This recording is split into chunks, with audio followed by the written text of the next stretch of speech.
తెలంగాణ ఎన్నికలకు ముందు అంతా తానే అన్నట్లుగా వ్యవహరించారు. చేరికల నుంచి టికెట్ల వరకు తన చుట్టే రాజకీయాన్ని తిప్పుకున్నారు. పక్క రాష్ట్రమైన తెలంగాణ నేతల కన్నా చాలా పవర్ఫుల్ గా మారారు. తెలంగాణలో కాంగ్రెస్ ప్రభుత్వం ఏర్పడిన కొత్తలో కూడా మంత్రి పదవులు ఇతర ముఖ్య విషయాల్లో కూడా చాలా చురుకుగా ఉన్నారు. ఉన్నట్లుండి ఆ లీడర్ సైలెంట్ అయ్యారు. ఆ లీడర్ సైడ్ తనకు తానే సైడ్ అయ్యారా లేకుంటే ఎవరైనా సైడ్ చేశారా? Let's watch.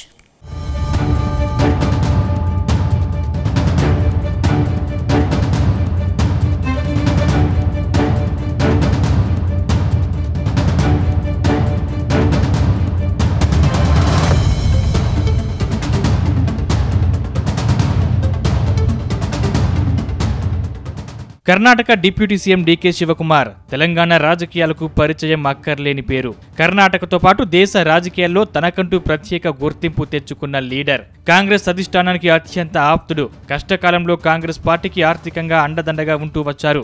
దేశంలో ఎక్కడ ఎన్నికలు జరిగినా డీకే అక్కడ వాలిపోయిన పరిస్థితి ఉండేది. ఆయా రాష్ట్రాల్లో ఎన్నికల్లో పార్టీకి ఆర్థికంగా వెన్నుదన్నగా నిలిచారు. ఇదే క్రమంలో దేశవ్యాప్తంగా మోడీ బీజేపీ హవా కొనసాగుతుంది. ఇదే సమయంలో కర్ణాటకలో ఎన్నికలొచ్చాయి. కేంద్రంలో బీజేపీ అధికారంలో ఉంది. అంతవరకు కర్ణాటకలో కూడా బీజేపీ అధికారంలో ఉంది. ఎన్నికల్లో కూడా మళ్లీ బీజేపీ అధికారంలోకి వస్తుందని అందరూ అనుకున్నారు. కాంగ్రెస్ మాత్రం శక్తి వంచన లేకుండా ఎన్నికల్లో పోరాడటానికి సిద్ధమైంది. అయితే కర్ణాటక ఎన్నికల భారాన్ని మొత్తం మోసింది డీకే శివకుమార్ అని చెప్పక తప్పదు. డీకే అండతో పాటు సిద్ధరామయ్య రాజకీయ చరిష్మాతో ఆ ఎన్నికల్లో కాంగ్రెస్ ప్రభంజనం సృష్టించింది. దీంతో డీకే శివకుమార్ పేరు మరింత మారుమోగింది. డీకే ఎంటర్ అయితే వార్ వన్ సైడ్ అన్నట్టుగా పాలిటిక్స్ మారుతాయని రుజువు చేసుకున్నారు.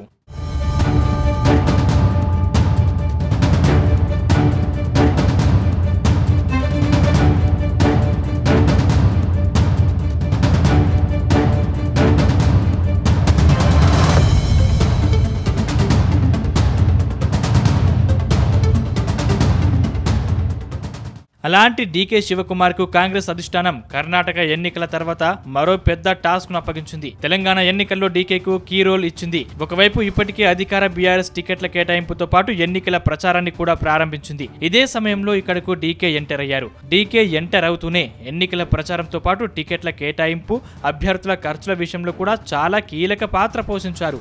ఒక విధంగా చెప్పాలంటే పీసీసీ అధ్యక్షుడు రేవంత్ రెడ్డి అయినా ఎన్నికల సమయంలో మాత్రం తెలంగాణ కాంగ్రెస్ రాజకీయాలన్నీ డీకే చుట్టి తిరిగాయి. టికెట్ల కేటాయింపులో డీకేదే కీలక పాత్ర. టికెట్లు దక్కని వారిని కూడా డీకే ఏదో ఒక రకంగా మేనేజ్ చేశారు. ఒక దశలో డీకే బెంగళూరులో ఉన్నా అక్కడికి వెళ్లి మరీ కాంగ్రెస్ నేతలు కలవడం మొదలు పెట్టారు. ఎన్నికల ముందు కాంగ్రెస్ కండువా కప్పుకున్న ముఖ్య నేతలంతా కూడా బెంగళూరులో డీకే అనుమతితోనే జరిగిందని చెప్పవచ్చు. ప్రస్తుతం కాంగ్రెస్ కేబినెట్ లో కీలక మంత్రులుగా ఉన్న తుమ్మల, పొంగులేటితో పాటు చాలా మంది ముఖ్య నేతలు సైతం అప్పట్లో డీకే అపాయింట్మెంట్ కోసం వేచి చూసిన వాళ్లే. చివరకు ప్రస్తుత సీఎం రేవంత్ రెడ్డి సైతం కొన్ని కీలక అంశాలపై చర్చించడానికి పలు సందర్భాల్లో బెంగళూరు వెళ్లారంటే డీకే అప్పట్లో ఎంత పవర్ఫుల్ గా మారారో చెప్పవచ్చు. ఎన్నికలు దగ్గర పడుతున్న సమయంలో రాహుల్ గాంధీ, ప్రియాంక గాంధీ లాంటి ప్రచార షెడ్యూల్ ను సైతం డీకేనే ఫైనల్ చేశారని చెబుతారు. ఎన్నికల ప్రచారం మొదలుకొని పోలింగ్ వరకు అన్ని తానే డీకే చూసుకున్నారు. తెలంగాణ కాంగ్రెస్ వ్యూహాలతో పాటు డీకే అండదండలతో కాంగ్రెస్ రాష్ట్రంలో అధికారంలోకి వచ్చింది. రాష్ట్ర ఏర్పాటు తర్వాత దశాబ్ద కాలం తర్వాత తెలంగాణలో కాంగ్రెస్ అధికారంలోకి రావడంలో డీకేది కీలక పాత్ర అని చెప్పక తప్పదు.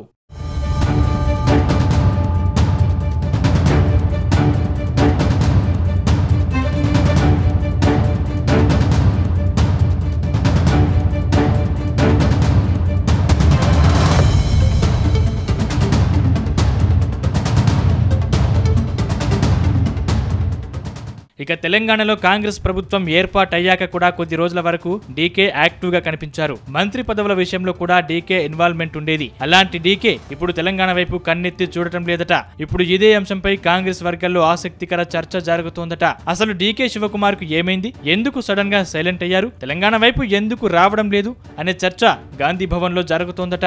కొంతమంది డీకే శివకుమార్ ను సంప్రదించే ప్రయత్నం చేసినప్పటికీ అంతగా ఆసక్తి చూపలేదనే టాక్ సైతం వినిపిస్తోంది. తెలంగాణకు ఈ మధ్య డీకే ఎందుకు రావడం లేదనే విషయం ఆరా తీస్తే కర్ణాటక రాజకీయాల్లో బిజీగా ఉన్నారని ఆయన అనుచర వర్గం చెబుతున్నారు. కాంగ్రెస్ అధిష్టానం తెలంగాణ ఎన్నికల టాస్క్ అప్పగించింది. దానిని మా నాయకుడు సక్సెస్ఫుల్ గా పూర్తి చేశారు. తర్వాత పూర్తిగా కర్ణాటక రాజకీయాల మీదే దృష్టి పెట్టారనేది డీకే ఫాలోవర్స్ చెబుతున్నమాట.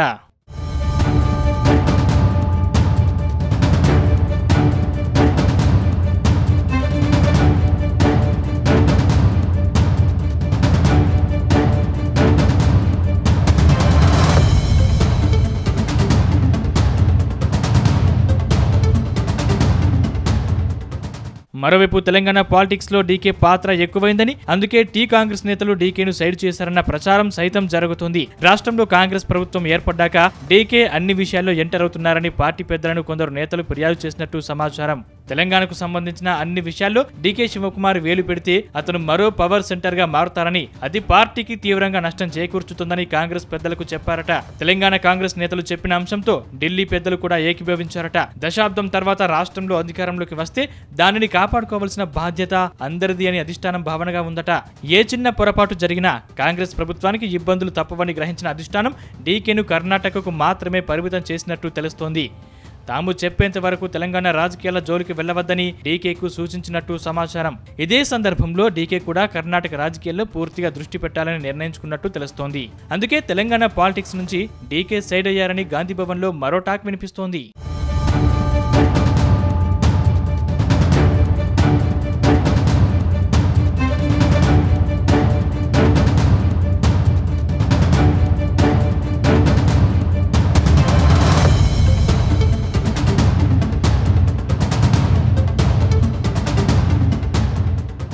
మొత్తానికి ఎన్నికల ముందు చక్రం తిప్పిన డీకే శివకుమార్ ఇప్పుడు కర్ణాటక రాజకీయాల్లో బిజీగా ఉన్నారు. తన అవసరం వచ్చిందంటే మాత్రం తప్పక తన ఎంట్రీ తెలంగాణ పాలిటిక్స్ లో ఉంటుందని డీకే చెబుతున్నారు. భవిష్యత్తులో డీకే మళ్లీ తెలంగాణ పాలిటిక్స్ లో ఎంట్రీ ఇస్తారా లేదో వేచి చూడాలి.